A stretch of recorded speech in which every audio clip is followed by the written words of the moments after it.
A nice bit of colour on them. Brings out all the nice flavours so they don't go soggy. After the fresh mushrooms have braised a little, add the dried mushrooms, then the celery, onion and garlic and a sprinkle of salt.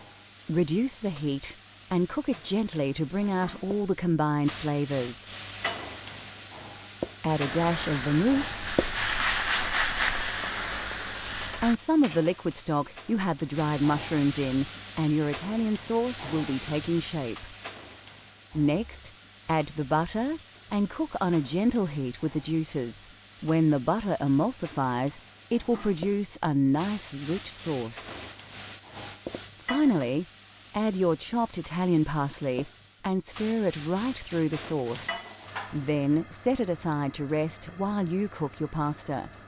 Put your heavily salted water on the boil.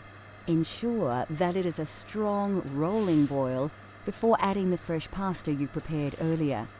Stir it around a little to prevent the pasta from sticking together. Fresh pasta won't take long to cook, about 3 to 5 minutes. Drain your pasta in a colander and put your sauce back on the heat. Make sure it is very shiny. You can add more stock or butter to get your sauce to the desired consistency. Add your drained pasta to the sauce in the pan and stir through. Make sure you have covered the pasta entirely with your mushroom sauce. Then you are ready to serve. Grate some Parmigiano Reggiano, commonly known as Parmesan cheese, over the dish. Just enough to give it some bite and some extra saltiness, but not so much it causes the dish to go gluggy. Finally, if you have them, shave some black truffle over the dish just before serving. Now, enjoy your authentic fettuccine al funghi.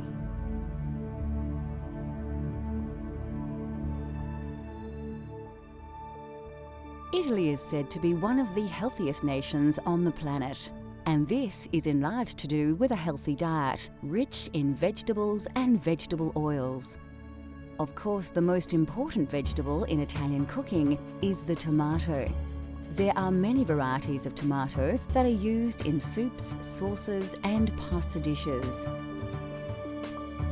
Brought to Italy in the 18th century, the tomato has become synonymous with Italian cuisine. The Italians love fresh vegetables and are famous for their salad dishes. Brought to Italy in medieval times, cucumbers are now part of Italian culinary culture. Root vegetables like carrots, radish, turnips and beetroot all feature prominently in Italian cuisine, as do onions and leeks.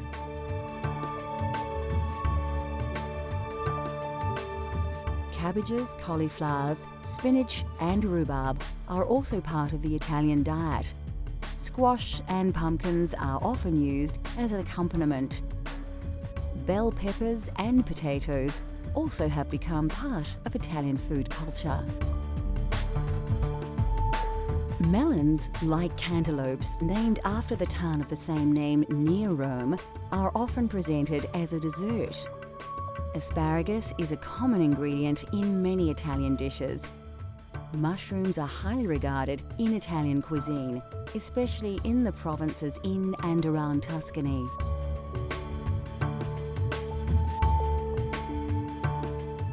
Of course, Italian cooking features all kinds of mushrooms, especially the porcini mushroom, but you can use local varieties in your own Italian-inspired dishes.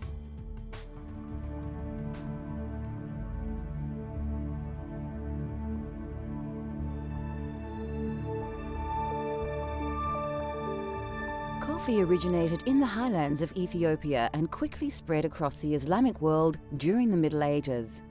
It was only introduced to Europe via Italy as late as the 16th century by Venetian merchants who had been trading with Muslims from the East. Yet, we must thank Italians for defining coffee culture as we know it today. Italians are deeply passionate about their coffee, so naturally the quality of bean is exceptionally important. Coffee comes in 2 varieties, and Italians overwhelmingly prefer Arabica over the cheaper Robusta bean.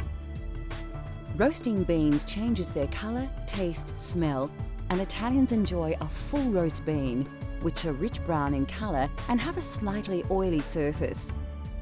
Italian baristas have created a wide range of ways in which to enjoy coffee.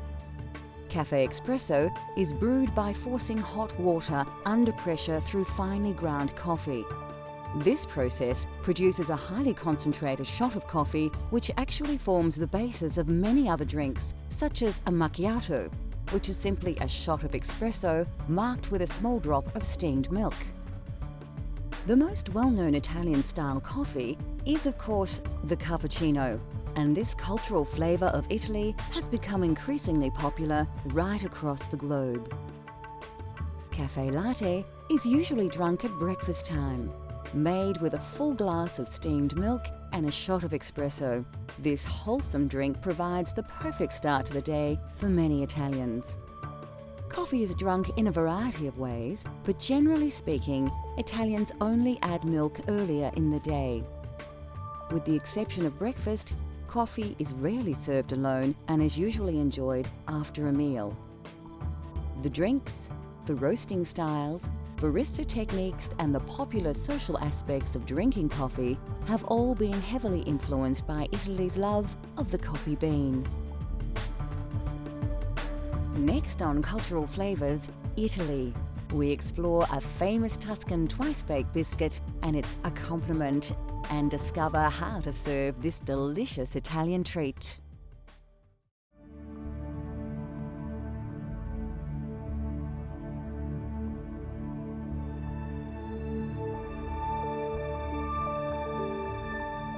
There are hundreds of types of pasta, but generally authentic pasta is made from durum wheat flour or semolina, which accounts for its yellow tinge. Durum wheat is believed to have been introduced to Sicily by the Arabs in the 7th century, and pasta has become the national dish of Italy. Of course, fresh is best, and authentic Italian pasta has texture and flavour characteristics that is difficult to replicate with dried alternatives. Having said that, there are a multitude of dried pasta options that keep well, so it has become a staple in many kitchens across the world.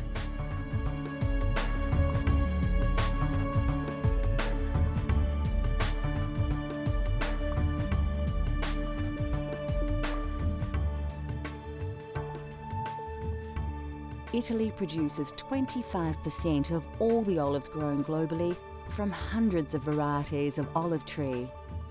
Olives in the south of the country produce the majority of olive oil thanks to its climate. In the north, due to the frosts, olives must be harvested much earlier, so their yield is much lower. Olive oil is often used like butter as a topping for bread and for cooking. Olives are eaten on their own, as an accompaniment, in salads and also cooked dishes. Italian meals often feature breads, and there is a wide range to choose from.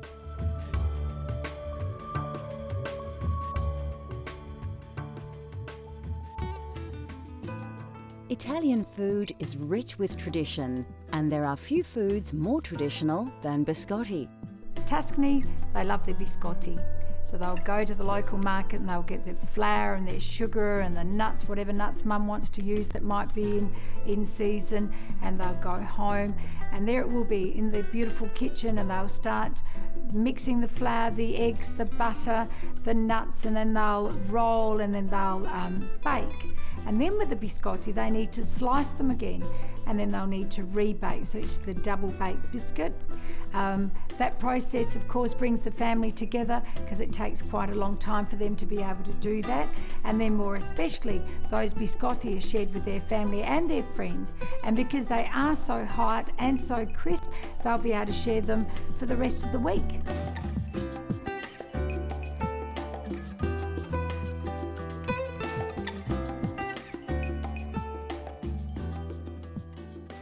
You won't need to look too hard for the ingredients in this recipe.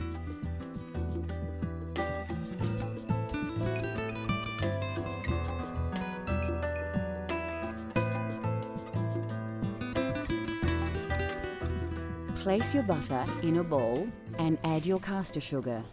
Mix the ingredients with a spatula until you have a consistency like this. The technique here has more than a few similarities with pasta preparation. So, just like making pasta dough, add your first egg and mix it into the sugar and butter. Work the ingredients together to achieve a smooth paste.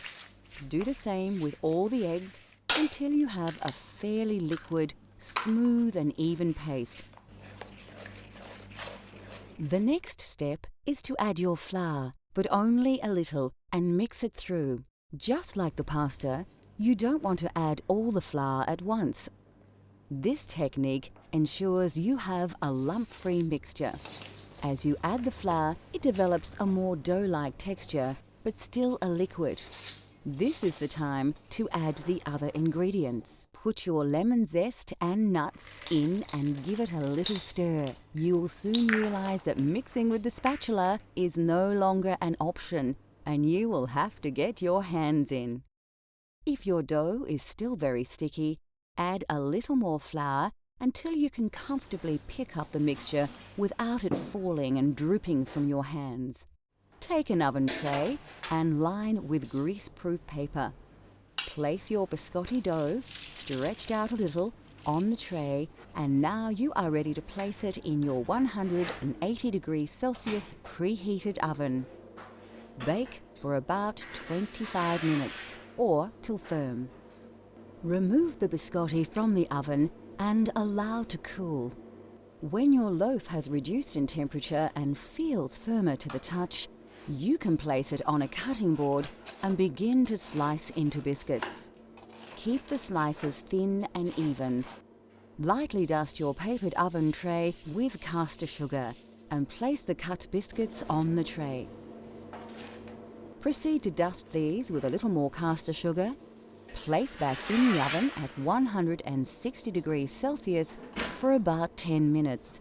Your biscotti is now ready to serve, and there is no better way to enjoy biscotti than the traditional way. Although delicious on its own, biscotti is traditionally served with Vinsanto, or holy wine. You dip the biscotti into the Vinsanto and eat the biscuit, then dip again. Biscotti and Vinsanto are cultural flavour of Italy that you can enjoy at home. In a world where food is more often just consumed rather than savoured, Italian cooking has shown the way with simple, elegant dishes, uncomplicated flavours, and lightly seasoned sensations.